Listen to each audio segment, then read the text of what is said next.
Okay, so here we are in the PiperSport 384 Hotel Bravo at Bountiful Sky Park. We just finished our run-up, and now we're going to taxi on down to the active runway. So this will be a little lesson on taxiing.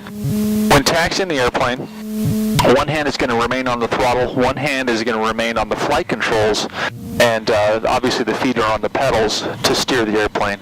Steering the airplane is always done with the pedals on the ground. This particular plane doesn't have a steerable nose wheel, so we have to use what's called differential braking to steer the airplane left and right, keep it right over the center line. So relatively simple, though a little bit harder to do in actual practice for a beginner. We get the airplane positioned on the center line of the taxiway, and I'm using a little bit of right pedal and left pedal to move it down the center line.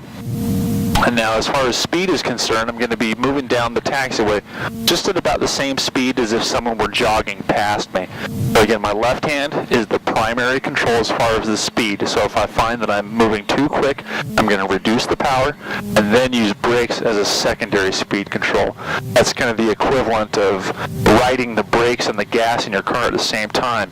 Or when you want to slow down, you release your foot from the accelerator and then move it over to the brake. Same thing within the airplane. If I need to slow, I bring the power up and then I apply pedal pressure.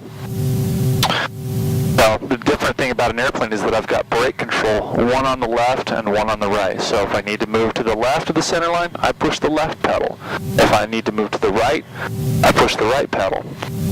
But again, the left hand stays on the controls as far as the throttle is concerned, and the right hand is going to stay on the flight control just in case a gust of wind comes and we don't want the stick to get banged around or the flight controls to move one way or the other.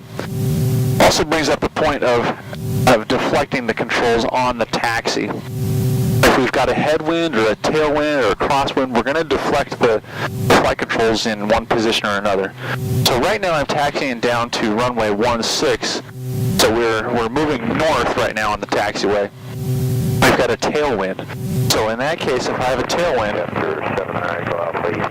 especially what's called a quartering tailwind, where it may be coming from one direction or the other, let's assume that the wind is coming from behind your left shoulder and moving to the right. So what I'm going to do is push forward on the elevator and move the stick all the way to the right. So I dive away from the wind and I hold full deflection.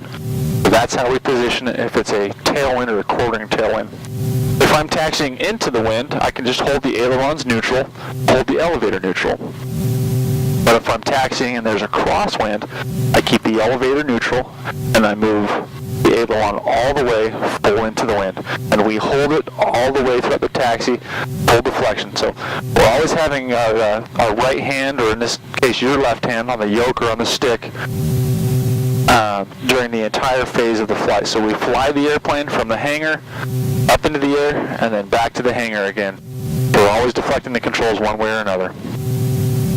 As we get down here to the end of the runway, we'll do our before takeoff check, and then we'll be ready to go for departure. So that is your basic lesson on taxiing the airplane.